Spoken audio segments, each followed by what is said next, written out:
Bismillahirrahmanirrahim. Alhamdulillahi rabbil alamin. Assalatu wassalamu ala Rasulillah sallallahu alaihi wasallam. Assalamu alaikum warahmatullahi wabarakatuh. Kabajamtoota jaatamtoota daawwattoota keenya akkuma beekamu guyyaa kaleessa viidiyoo gabaabaa wahii tokko isinii maxxansinee ture. Viidiyoon sun kan inni irratti xiyyeeffatu warroota miidiyaa Nuural Hudaa yeroo ammaan tana gufachiisanii qabeenya miidiyaa Nuural Hudaa dhuunfatanii harkaa qaban bifa suuraatii fi walaloo irratti qindeessinee maqaa isaanii guutuu wajjin isinii maxxansuun keenya ni yaadatama. Har'aan tana immoo shiroota isaan xaxanii fi maqaballeessii isaan Daarektera miidiyaa Nuural Hudaa fi akkasuma bulchiinsa jaarmiyaa Somayyootaa fi Bilaalotaa kan ta'e Ustaaz Xaalibuu Ridallaa irratti qindeessan gurra isin boofna. Ustaaz Xaalibuu Ridallaa yeroo ammaa tana mana hidhaa Adaamaa keessatti kan argamu yoo ta'u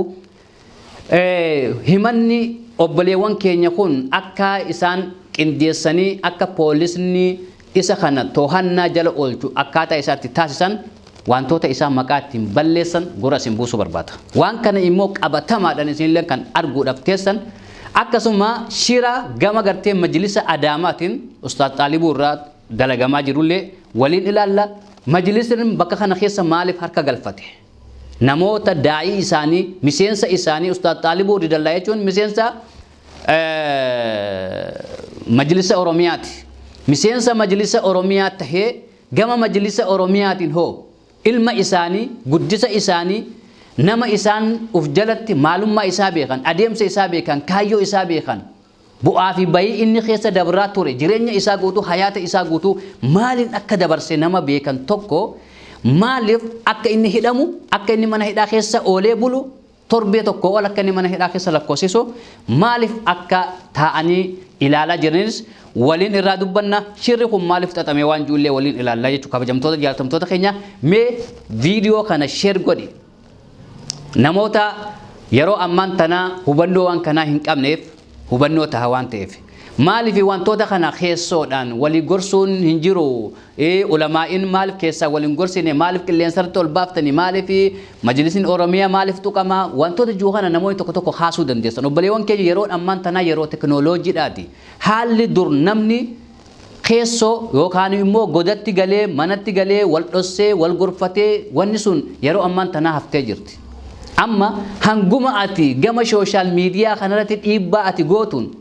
hanguma ati gama qilleensa kanarratti biyyoota adda addaa keessaa dhiibbaa ati gootuun wanti sun furmaata argataa deema malee keessotti maa hin xumuramne wanni jirtu yeroo ammaa tana hin dalagu. Obboleewwan keenya haala qilleensaati wajji deemuu barbaachisaadha waan ta'eef kanaaf inshaallah obboleewwan keenya warroota miidiyaa Nuural Hudaa gufachiisanii fi akkasuma immoo Ustaaz Xaalibuu Ridallaa poolisoota maallaqa nyaachisuudhaan akkasuma immoo magaalaa Adaamaa keessatti shira hammana hin jedhamne xiqqeenya isaa miidiyaa Nuural Hudaa magaalaa Adaamaa keessatti xiqqeessanii fi manguddoon magaalaa Adaamaa ulamaa'in magaalaa Adaamaa miidiyaa Nuural Hudaa miidiyaa hawaasa bal'aa miidiyaa yeroo jalqabaatiif ummanni Oromoodha gurraan dhage kan yeroo jalqabaatiif miidiyaa sagalee ummata Oromoo ta'e kan yeroo jalqabaatiif miidiyaa yatiimaa fi ulamaa'ii fi harka qalleeyyii fi buqqaatotaa fi kanaaf sagalee ta'e miidiyaa Nuural Hudaa gargaarsa kallattii hundaanuu bira dhaabbataa ture. Miidiyaa Nuural Hudaa irratti akkamitti akka isaan salphisan akkamitti akka isaan xiqqeessantu gaafii hunda keenya ta'ee jira jechuudha. Yeroo ammaan tana kabajamtootaaf jaalatamtoota keenya Ustaaz Xaalibuu Ridallaa warroonni maqaballeessiidhaan fuudhanii haala yeroo ammaan tana biyyi teenya keessa jirtu wal qabsiisanii maqaa isa balleessan tokko tokkoon waliin haa ilaallume. Ustaaz Xaalibuu Ridallaa akka manni hidhaadhaa magaalaa Adaamaa keessatti argamu yookaan immoo bulchiinsi mana hidhaa magaalaa Adaamaa akka inni yeroo ammaan tana informeeshina tokko tokko kannaa jirutti Ustaaz Xaalibuu Ridallaa namni si hiisise qaama si wajjin hojjetu qaama si beeku qaama maalummaa hankee beeku akkasuma immoo maqaan ati ittiin balleeffamte qabeenya maqaa miidiyaatiin qabeenya guddaa kuufatee qaba. Maqaa miidiyaatiin qabeenya walitti qabee wayyaanee gargaaraa jira. Warra gartee mootummaan shororkeessaa je'ee farraje warra mootummaan shororkeessaa je'ee achi baase kana gargaaraa jira. Akkasuma immoo dhaaba gartee adda bilisummaa Oromoodha kan mootummaan maqaa shororkeessaatiin gartee farrajee jiru kana bira dhaabbataa jira. Qabeenya guddaa biyya alaatti kuusee walitti qabee maqaa miidiyaatiin gubbaa taa'utti jira. Hawaan kana hojjetu jira maqaa ju'uuni Ustaaz Xaalibuu Ridallaa ummanni kun bulchiinsota magaalaa Adaamaatii fi akkasuma qaama nageenya magaalaa Adaamaatti gabaasa sobaa galchanii Ustaaz Xaalibuun akka manni isaa sakatta'amu akka meeshaan isaa guutuun to'atamu akka innilleen to'annaa jala oolu kan taasise isa kana jechuudha obboleewwan keenya. Mee obboleewwan keenya kabajamoof jaalatamu namni ani Oromoo ofiin jiru namni ani Islaama ofiin jiru unkan daa'ii warra waa beeku dhiisiu daa'iin ulamaa'in sheekonni waan mootummaan wayyaanee waggaa 27 guutuu ummata Oromoo irratti dalage keessaafu ummata Islaamaa irratti dalage ulamaa'ii irratti dalage diin keenya balleessuu irratti dalage namni ana dhiisi xiqqaan amma dhalatee jiruu ni beeka jechuudha. Habaashii biyya teenya galchanii hangam akka isaan nuroorisaa turan ganda tokkorraa kaatee ganda tokko dheettee daawaa godhuu akka hin dandeenye. Ustaaz Xaalibuu Ridallaa biyyarraa bahee waggaa 5 ol biyya ambaa kan ture sababa miidiyaa kana ijaaruu kan isa taasise sababa jaarmiyaa sumayyoota fi bilaalota akka jaaramu kan isa taasise biyyaa bahinsa sababa diiniitiif jecha jireenya isaa dhiisee maatii isaa dhiisee hojii isaa dhiisee hojjetaa mootummaa kan silaa yeroo ammaan tanaa sadarkaa ministeeratti ol siiqee tajaajiluu danda'u bulchaa naannoo Oromiyaatii kan tajaajiluu danda'u jireenya isaa guutuu gannaqee diin qofa qabatee biyyarra akka ba'u ta'e jechuudha. Obboleewwan keenya nama kana kan isaan maqaa Tigree gargaara yookaan immoo Shanee gargaara waraana adda bilisummaa Oromoo gargaara jechuudhaan isaan maqaa balleessan jechuudha. Himata isaan itti qindeessan warri waan kana qindeessa immoo warra si beeku jaaniin laal warra maalummaa kan kee beeku warra jireenya kan kee beeku warra bobbaa fi gala kan kee beeku warra ati wajjin hojjetaa miidiyaa kana wajjin tajaajilaa turte jaaniin oduun keessoodha bahaa jirtu kana fakkaata obboleewwan keenya kabajamoof jaalatamoo mee gama majlisa Oromiyaatti asaa deemnu shira gama majlisa Oromiyaatiin Ustaaz Xaalibuu irratti xaxamaa jiru mee waan kana ijaan arguu teessan itti dhufullee teessan gama majlisa Oromiyaatiin mootummaadhaa wajjin akka mootummaa yeroo ammaan tanaa dhiifama godhee Jawaar Muhammad faa mana hidhaa keessaa baase kanatti Ustaaz Xaalibuu nama tokko laala nama tokko irratti garee ijaaranii koree dhaabbataa jechuudha koree dhaabbataa ijaaranii miidiyaa mootummaadhaa guutuu affeeranii guyyaa borii yookaan immoo torbee kana keessa miidiyaan Itoophiyaadhaa ni affeerama kan federaalaa jechuudha akan OBN ni nama OB malin banda kan miidiyaan buqqolloo ni affeerama miidiyaalee kana guutuu affeeraniit koree itti dhaabanii koreen sunu eenyu ulamaa umateenya beeka nama biraan sayina namaatu alaa dhufan sayina koreen ijaaramuu deemtu sunis ulamaa umateenya koreen ijaaramuu deemtu sunis ulamaa umateenya nama biraati miti ulamaa umateenya ijaaruu deeman ulamaa iteenya ni ijaaran koree dhaabbataa ni godhan achi booda miidiyaan ni dhufa sagalee irraa waraaba Ustaaz Xaalibuun mana hidhaati ni baha achi booda majlisni Oromiyaadhaa akkatti kunoo qindaa'ee mootummaa federaalaa wajjin ta'uudhaaf haala jijjiirama naannoo ammaa tan haala araara biyyoolessaa kanaa wajjin wal qabatee warroota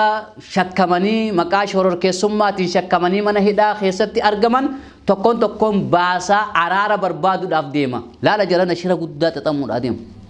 subhaanallah subhaanallah shira hammana ja'amne xaxamuudhaa deema mee nama waa'ee siyaasaa hin beekne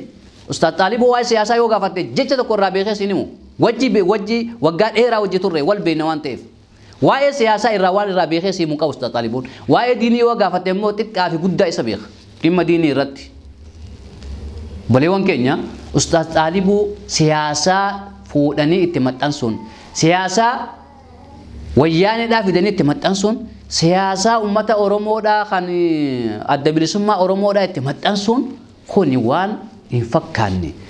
waan gartee ilmi namaa hin fudhanne tokko qindeessanii yeroo deemaniin hedduu namatti ulfaata. Kanaaf shira lamaan kana xaxamee shira deemaa jiru kana insha Allah nuti ni xaxanii miti maa olii fi gaditti illee hin xaxne insha Allah Ustaaz Xaalibuun mana hidhaa keessaa nu bahurraa haajaa qabna waan ta'eef eega obboleewwan keenya kabajamoof jaalatamu waan kana waa maleedhaa isiniif hin ibsine haa ta'u ilmi namaa tokko namni wajji nyaatee wajji dhuge tokko namni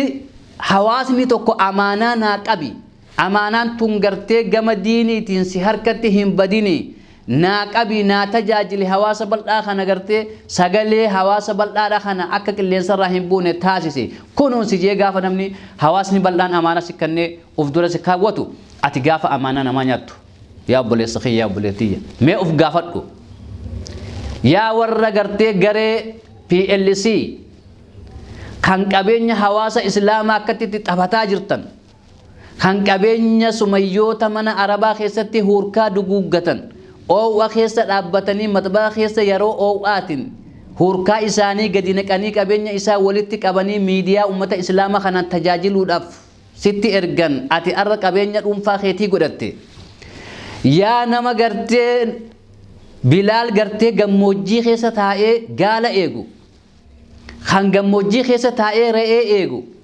inni miidiyaa kiyya miidiyaa ummata islaamaati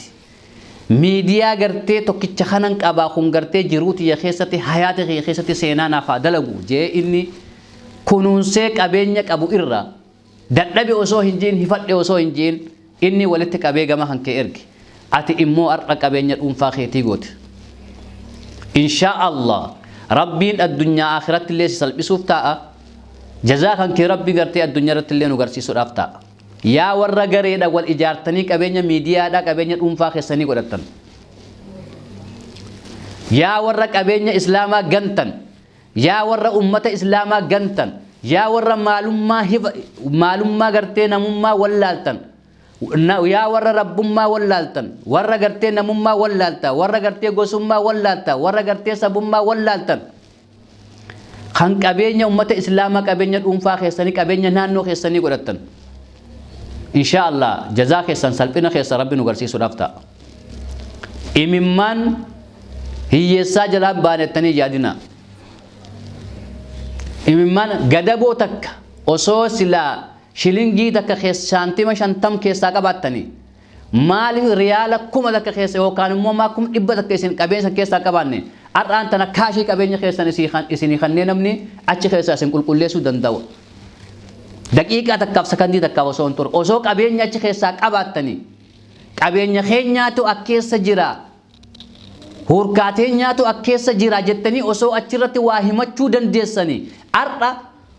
daqiiqaa takkaaf osoo isin achi hin dhaabbanne daqiiqaa takkaaf fuularratti isin facaasee nama achi keessaa isin baasu jira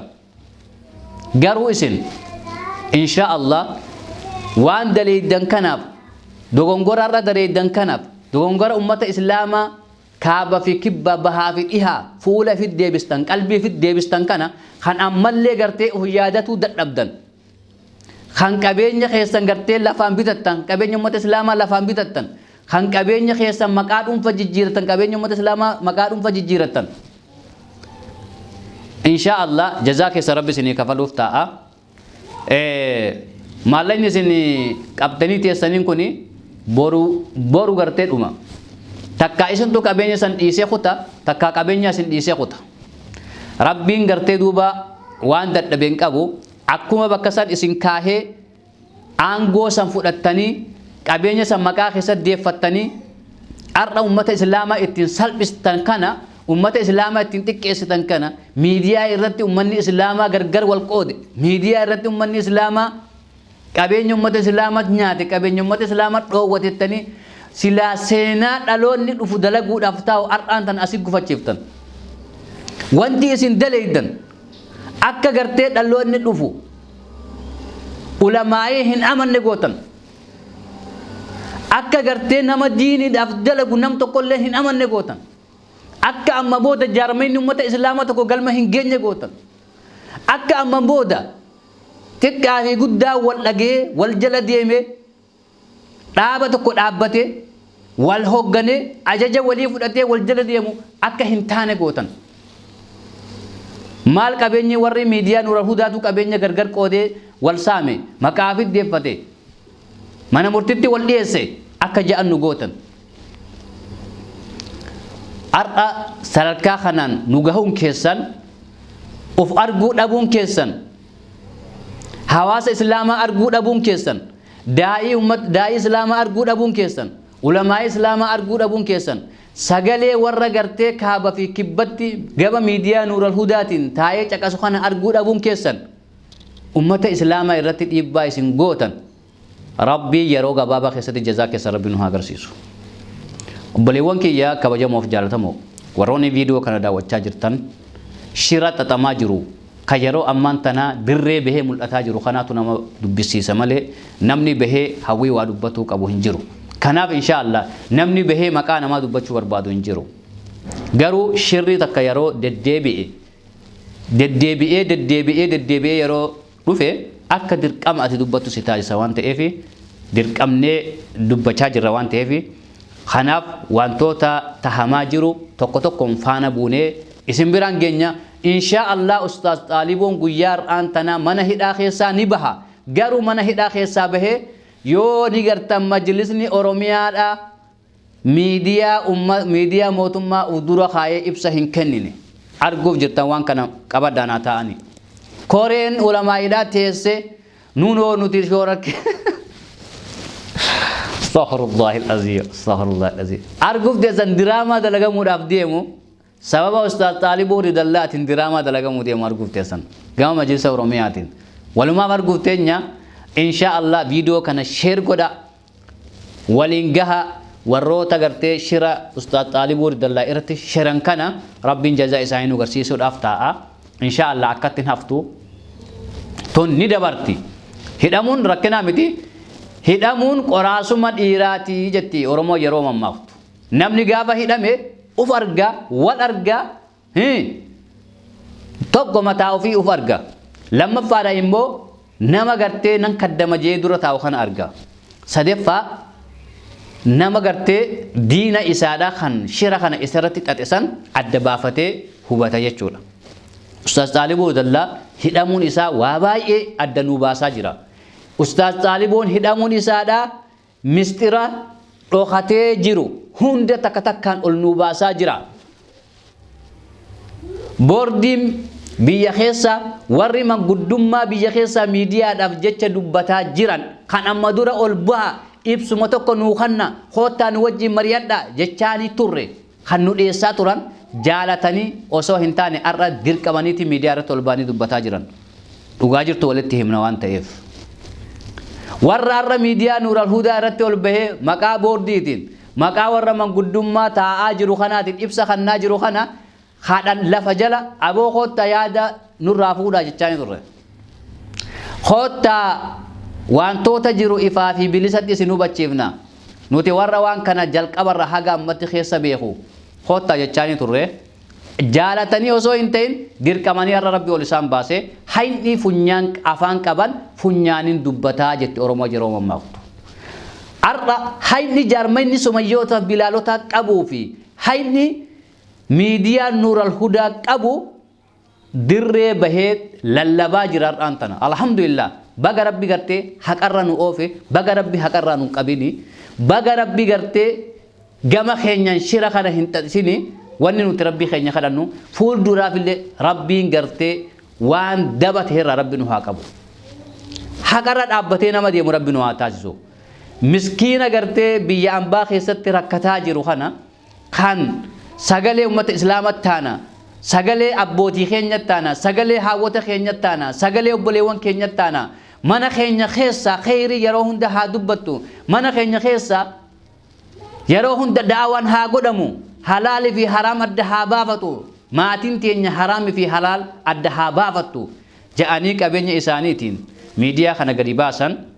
har'aan tan ammoo imimmaan isaanii dhangala'aa jiru.